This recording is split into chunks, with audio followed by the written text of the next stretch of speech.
नमस्कार मित्रांनो, ठिपक्यांची रांगोळी या मालिकेच्या आजच्या एपिसोडमध्ये निखिल आणि शशांक टेन्शनमध्येच ओटीच्या बाहेर असतात. तेव्हाच नर्स येऊन शशांकला सांगते, मिस्टर शशांक, खूप खूप अभिनंदन, तुम्हाला मुलगी झाली आहे आणि नॉर्मल डिलिव्हरी झाली आहे बरं का. ते ऐकताच शशांकच्या आनंदाला पारावर उरत नाही. तो खूपच खुश होतो आणि विचारतो, मी त्यांना भेटू शकतो का, माझी बायको कशी आहे. तेव्हा आता नर्स सांगते, त्या ठीक आहेत, त्यांना जरा वेळ आराम करू द्यात आणि ही काही औषधं आहेत ती घेऊन या. त्यानंतर शशांक विचारतो, माझी बहीण कशी आहे. तेव्हा नर्स सांगते, त्या दुसऱ्या ओटीमध्ये आहेत, मला काही अंदाज नाही, आणि ती आत निघून जाते. निखिल मात्र टेन्शनमध्येच असतो. तेव्हा शशांक सांगतो, निखिलराव, काळजी करू नका, तुम्हाला सुद्धा लवकरच गुड न्यूज मिळेल. आणि तसाच आता औषधं आणण्यासाठी निघून जातो. निखिल एकटाच काळजीत असतो. तेव्हाच डॉक्टर स्नेहलता बाहेर येतात. त्यांना पाहताच निखिल विचारू लागतो, काय झालंय, डिलिव्हरी झाली का आणि मला मुलगा झालाय की मुलगी, असं तो कुतूहलाने विचारत असतो. तेव्हा डॉक्टर स्नेहा मात्र दुःखी होत सांगतात, आय एम सॉरी निखिल, परंतु आम्ही तुमच्या बाळाला नाही वाचू शकलो. सांगतात, आय एम सॉरी निखिल, तुझं बाळ नाही वाचू शकलं.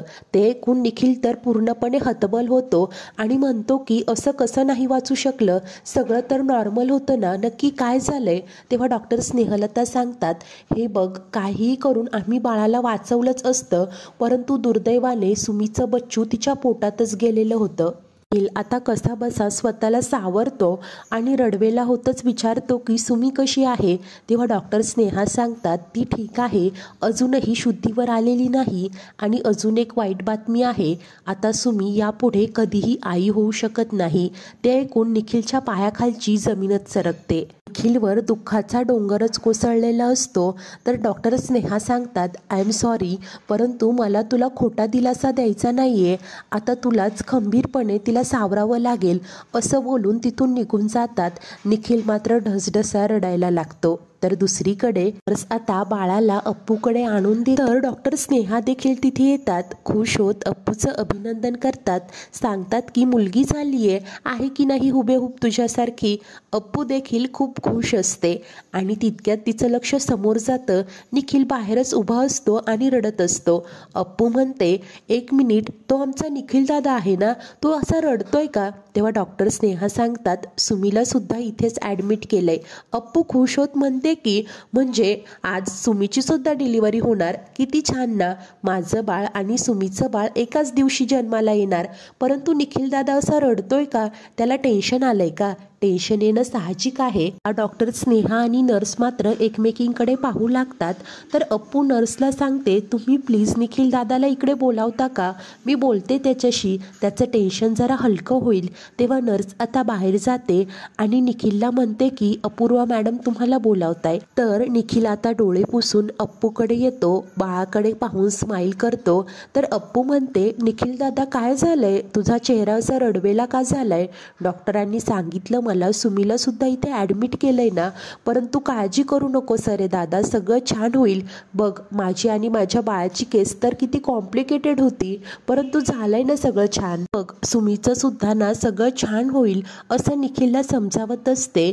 निखिल मात्र गप्पच असतो. अप्पू विचारते, काय झालंय, मी तुझ्याशी इतकं बोलतीये तरी तू ही इतका टेन्शनमध्ये का आहेस.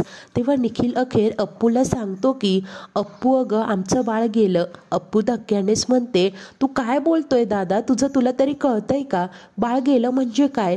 तेव्हा निखिल रडतच सांगू लागतो की आमचं बाळ जन्माला आलं ना तेव्हाच ते गेलेलं होतं. अप्पू आता निखिलला शांतपणे बसायला सांगते आणि नक्की काय झालंय असं विचारू लागते.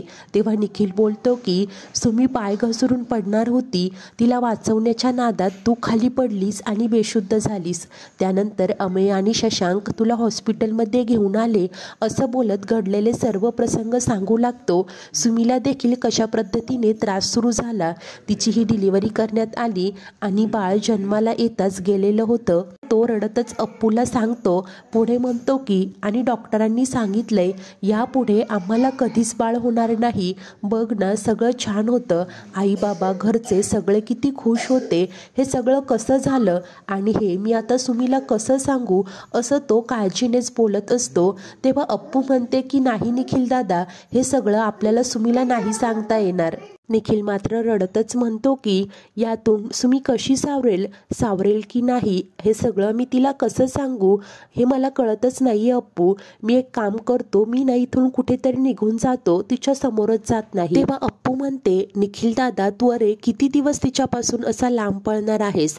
तेव्हा निखिल म्हणतो, मला काहीच कळत नाहीये, तूच सांग ना आता मी काय करू.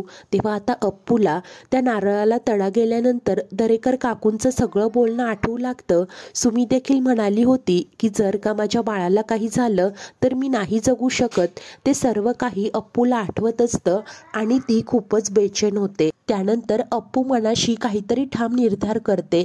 प्रेमानेच बाळाला जवळ घेते, त्याचा पापा घेते आणि बाळाला निखिलकडे देत म्हणते की कुणालाही काहीही कळायच्या आत तू हिला सुमीजवळच्या पाळण्यात नेऊन टाक. तेव्हा निखिल धक्क्यानेच म्हणतो, तू काय बोलते, तुला तरी कळतंय का? अप्पू सांगते, होय व्यवस्थित कळतंय, मी नीट विचार करूनच बोलतीये. हे बघ तुझ्या घरचे, तुझे आई बाबा सगळे बाळाची खूप आतुरतेने वाट पाहताय. त्यांनी बाळासाठी केवढी तयारी केलीये आणि सुमी ती बाळाशिवाय नाही जगू शकणार. तेव्हा निखिल म्हणतो, म्हणून काय तू तुझं बाळ तिला देणार का? तेव्हा अप्पू सांगते, पण मी कुण्या परक्याला नाहीच देते माझं बाळ. सुमी खडूसची सख्खी बहीण आहे, तू सुद्धा कोणी परका आहे का? निखिलला मात्र हे अजिबात पटत नसतं. तो म्हणतो की घरच्यांना सुद्धा नाही पटणार आणि सुमी सुद्धा हे नाही स्वीकारणार. तेव्हा अप्पू म्हणते, परंतु आपण हे कुणाला सांगायचंच नाहीये, गोष्ट फक्त तुझ्यात आणि माझ्यातच राहील असं निखिलला सांगते. तेव्हा निखिल रडतच म्हणतो, अगं पण शशांकचं काय? मगाशी मुलगी झालीये कळल्यावर केवढा एक्साइट झाला होता तो, माझ्या समोरच होता ग, त्याचा चेहरा मी पाहिलाय. हे बाळ तुझं आहे अप्पू, असं तो रडतच बोलत असतो. तेव्हा अप्पू म्हणते की मी एक काम करते, तुझ्या समोरच त्याला फोन लावते, तुझा फोन दे. तेव्हा निखिल आता शशांकला कॉल करून अप्पूकडे मोबाईल देतो, परंतु फोन काही लागतच नसतो. तर अप्पू म्हणते की प्लीज ऐक माझं, मी तुझ्या समोर खडूसला सांगायचा प्रयत्न केलाय ना आणि सुमी आपल्याला तेवढा वेळ नाही देणार. पटकन तू जाऊन हे बाळ तिच्या शेजारी नेऊन ठेव, आल्यावर मी बोलेल त्याच्याशी, असं आता निखिलला सांगत असते. तितक्यात डॉक्टर स्नेहा आत येतात. अप्पूला शांत करत म्हणतात की तुला खूप अशक्तपणा आहे, तू आराम कर. निखिल देखील तिथून जायला लागतो. अप्पूला सांगतो की अप्पू तू आराम कर, परंतु अप्पू त्याला थांबवते आणि सांगू लागते की निखिल दादा प्लीज ऐक माझं, यातच आपल्या सगळ्यांचं भलं आहे आणि बाळ कुठे आपल्या घरातून लांब नाही जात ना, ते माझ्या डोळ्यासमोरच लहानाचं मोठं होईल. अप्पू म्हणते, बाळ मी वाढवलं काय किंवा सुमीने, सेमच तर आहे ना. निखिल म्हणतो, सेम नाहीये अपूर्वा, पूर्ण वेगळ्या गोष्टी आहेत, तुला कळत का नाहीये? डॉक्टर स्नेहांना हा सगळा प्रकार कळतो. तेव्हा त्या म्हणतात, अपूर्वा तुझं हे काय चाललंय? ते बाळ आहे, बाहुली नाही, सुमीकडे नाही, म्हणून तू तुझी बाहुली सुमीला दिली. अपूर्वा हे बाळ आहे तुझं आणि शशांकचं बाळ. तेव्हा अप्पू म्हणते की मी बोलेल खडूसशी, तो ऐकेन माझं, परंतु प्लीज आत्ता तुम्ही त्याला सांगा की आमचं बाळ नाही जगू शकलं, हे निखिल आणि सुमीचं बाळ आहे, असं ती आता मन घट्ट करून सांगत असते.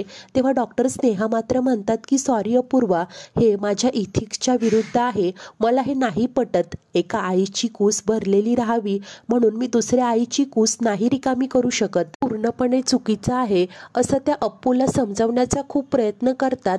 तेव्हा अप्पू आता रडतच म्हणते की तुम्ही प्लीज माझी बाजू सुद्धा समजून घ्या ना, मी आणि खडूस सेकंड चान्स घेऊ शकतो, आमच्या घरात वरून आहे, परंतु सुमीचं काय, तिला परत बाळ होऊ शकत नाही, ही गोष्ट तुम्हालाही माहिती आहे आणि ती आहेच नाजूक मनाची, हा धक्का ती नाही सहन करू शकणार, त्यामुळे प्लीज ऐका माझं, मी रिक्वेस्ट करते, असं अप्पू आता हात जोडतच डॉक्टर स्नेहलतांना सांगत असते. तर दुसरीकडे पन्नाला हॉस्पिटलमध्ये नक्की काय सुरू असेल याचं खूपच टेन्शन आलेलं असतं. ती खूपच रडवेली झालेली असते. हॉस्पिटलमधून अजूनपर्यंत काहीही फोनही आलेला नसतो. मानसी म्हणते, माझ्या प्रेग्नन्सीच्या वेळेस त्या मुलीने किती धावपळ केली होती, दिवस रात्र अप्पू माझ्या जवळच बसून होती, वाईट फक्त याच गोष्टीचं वाटतंय की आता मी तिच्यासाठी काहीच करू शकत नाही. तेव्हा प्राची म्हणते, आपण करू शकतो, आपण देवाकडे प्रार्थना करू शकतो की आपल्या तेजू आणि मनू सुखरूप घरी येऊ देत म्हणून. आणि त्या तिघीही देवासमोर प्रार्थना करत असतात. तेव्हा बाप्पाचं एक फूल आशीर्वाद म्हणून खाली पडतं. तर इकडे हॉस्पिटलमध्ये अप्पू स्वतःच आता तिचं बाळ घेऊन सुमीजवळ येते आणि बाळाला सुमीच्या कुशीत ठेवते. मनाशी बोलते की सुमी, मी माझं बाळ तुला देतीये, माझं बाळ मी वाढवलं काय किंवा तू एकच तर आहे, असं आता मन घट्ट करून बोलत असते. आणि तितक्यात निखिल आणि डॉक्टर स्नेहा तिथे येतात. तर पुढील भागात शशांक तर अतिशय खुश होत अप्पूजवळ येतो आणि आनंदाने सांगू लागतो की मी बाहेर गेलो होतो ना, तर 2 गोष्टी घेऊनच आलोय, हे बघ, असं म्हणत तो दाखवू लागतो. त्याने बाळासाठी खुळखुळा आणलेलं असतो. अप्पू गप्पच असते. तेव्हाच डॉक्टर स्नेहा आत येतात. शशांक कुतूहलाने विचारत असतो, आमचं बाळ कुठं आहे? तर अप्पू आता मागणंच हात जोडून डॉक्टर स्नेहांना विनंती करत असते. तेव्हा डॉक्टर स्नेहा देखील मन घट्ट करून सांगतात की आय एम सॉरी शशांक, तुझं बाळ नाही वाचू शकलं. तेव्हा शशांकच्या हातातील ती खेळणी आता तशीच खाली पडते. शशांक हा धक्का सहन करू शकेल का, हे पाहणे खूप उत्सुकतेचे ठरणार आहे. अशाच नवीन भागांच्या अपडेटसाठी आपल्या चॅनलला नक्की सबस्क्राईब करा.